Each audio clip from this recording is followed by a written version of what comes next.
స్వామి ఏ ఊరు స్వామి? మాది దర్శి నియోజకవర్గం రాజంపల్లి గ్రామం అండి. ఏంటి అసలు జగన్మోహన్ రెడ్డి పరిపాలన మీద మీ అభిప్రాయం ఏంటి? 5 ఏళ్ళు అవుతా ఉంది దగ్గర దగ్గర. దొంగల పరిపాలనలా ఉంది, రౌడీ రాజ్యంలా ఉంది జగన్ పరిపాలన. ఓట్లు వేసిన వాళ్ళు బాధపడుతున్నారు, ప్రతిపక్షం వాళ్ళు బాధపడుతున్నారు. ఈడికి ఎందుకు వేశారని ఓట్లు వేసిన వాళ్ళు బాధపడుతున్నారు, ప్రతిపక్షం వాళ్ళు దారి తీసుకొచ్చి నెత్తిన పెట్టారని ప్రతిపక్షం వాళ్ళు బాధపడుతున్నారు. ఇద్దరు బాధపడుతున్నారు. వేసి వాళ్ళు ఏడుతున్నారు. మా ఊర్లో వేసిన వాళ్ళు కూడా వీడికి ఎందుకు ఓట్లు వేసినామా మేమని ఏడుతున్నారు. రోజు తిట్టుకోవడం వేసిన వాళ్ళు అందరూ రోజు. ఈ అతనికి పరిపాలన చేయడం అసలు చేత కాదు. ముందు మెయిన్ ఏదో వాళ్ళ నాన్నని చూసి ఒకసారి వేశారు, ఒకసారి చూడంటే ఇతనికి అసలు పరిపాలన చేసే విధానమే తెలియదు. ఇతను ఒక సైకో అంతే, అంతకు తప్పితే ఇతనికి ఏమీ పరిపాలన గురించి అసలు ఏమీ అనుభవం లేదు. ఎవరన్నా చెప్పిన మాట కూడా ఈయన వ్యక్తి కాదు, ఎందుకంటే సైకో మనస్తత్వం కాబట్టి. అది మీరు అయ్యప్ప మాల్లో ఉన్నారు. అయ్యప్ప మాల్లో ఉంటే నిజమే మాట్లాడటమే కాదు. నాది మీరు లైవ్లో ఎక్కడైనా చూపండి. నేను ఇంతకుముందు జగన్మోహన్ రెడ్డికి ఓటేసా పోయినసారి ఎలక్షన్లో.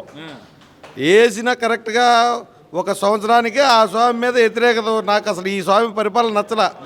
ఒక ప్రజావేదిక 10 మంది జనాలతో కట్టిన ప్రజావేదిక కూలర్చడమే నాకు నచ్చలా. ఈ స్వామికి ఎందుకు వేసినాం ఓటని ఆ రోజే నాకు అనిపించింది. తర్వాత ఒక రాజధాని కాదు 3 రాజధానులు. ఎవరైనా ఒకసారి ఇడ్లీ కొనుక్కొని ఒకసారి చట్నీ కొనుక్కొని, ఇప్పుడు రాజంపల్లిలో ఇడ్లీ కొనుక్కొని దర్శి వచ్చి చట్నీ కొనుక్కొని విజయవాడ వచ్చి సాంబార్ వేయించుకుంటారా? అవి తినొచ్చా? అవి ఎట్ట తినాలి? అవి మరి తినడానికి పనికిరావు కదా. ఆడి నుంచి కొంచెం పులిసిపోతాయి కదా. ఇలా ఒక మామూలు నాబోటి పల్లెటూరోడికే ఈ పరిజ్ఞానం ఉంది. ఒక సీఎంగా ఆలోచించేటప్పుడు ఈ తెలియాలి కదా. పరిపాలన వ్యవస్థని ఒకసారి ఉండి ఒక నడిబొడ్డులో ఉండి చేసేదానికి ఎవరికైనా సమ్మతంగా ఉంటుంది. 3 ముక్కలు ఇవన్నీ అనగంలోనే అతనికి ఎవరు సలహాలు ఇస్తున్నారో, ఏ పనికిమాలినోడు ఎవరో కానీ అస్సలు పరిపాలన చేయడం అతనికి చేత కాలేదు. అందుకే ఓటేసిన వాళ్ళు అందరూ కూడా వీటికి ఎందుకు ఓటేసినామని అల్లాడిపోతున్నారు మొత్తం. 19లో జగన్మోహన్ రెడ్డికి ఓటేసాయని చెప్తా ఉన్నారు.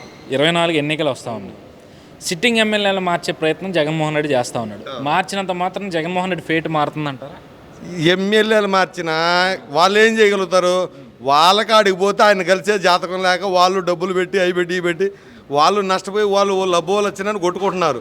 ఎవరిని మార్చినా పైన పరిపాలన చేసేవాడిని చూశారు. ఇంకా ఎవరిని మార్చినా దారుణంగా ఓడిపోతారు అంతే. మా దర్శి నియోజకవర్గంలో పోయినసారి 40,000 వచ్చింది. ఈసారి అదే 40,000 తిరగేసి వస్తుంది ఈసారి. అది దర్శి నియోజకవర్గంలో గతంలో పోటీ చేసిన వ్యక్తి ఈరోజు మరి వైసీపీలోకి వెళ్ళారు సిద్ధా గారు. ఏంటి పరిస్థితి? ఆయన సిద్ధా వైసీపీలో టీడీపీలో ఉన్నప్పుడు ఆయనకు ఒక మంచి గౌరవం ఉంది. ఒక మినిస్టర్గా చేసిండు, బాగా వర్కులు చేసిండు.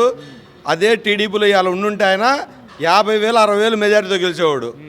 అది ఇలా ఆయన ఒకవేళ వైసీపీ తరఫున పోటీ వేయడనుకో, వేసినా కానీ ఆయన 1,00,000 ఓట్లతో ఓడిపోతారు ఆయన అయితే.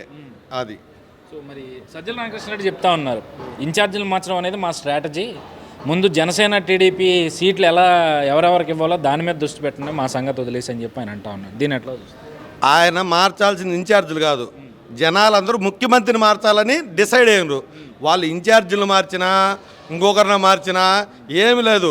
జనాలు అనుకుందేమంటే ఈ ముఖ్యమంత్రి వేస్టు, ఈ ముఖ్యమంత్రికి పరిపాలన చేయడం చేత కాదు, ముఖ్యమంత్రి మళ్ళీ ఓ పరిపాలన చేత అయిన ముఖ్యమంత్రిని తెచ్చుకుందాం, ఇంతకుముందు అనుభవం ఉన్నాడు, ఆయన చేసినప్పుడు ఏ ఇబ్బందులు లేవు, మళ్ళీ ఆయనకే ఓటేద్దామని జనాలందరూ డిసైడ్ అయ్యారు.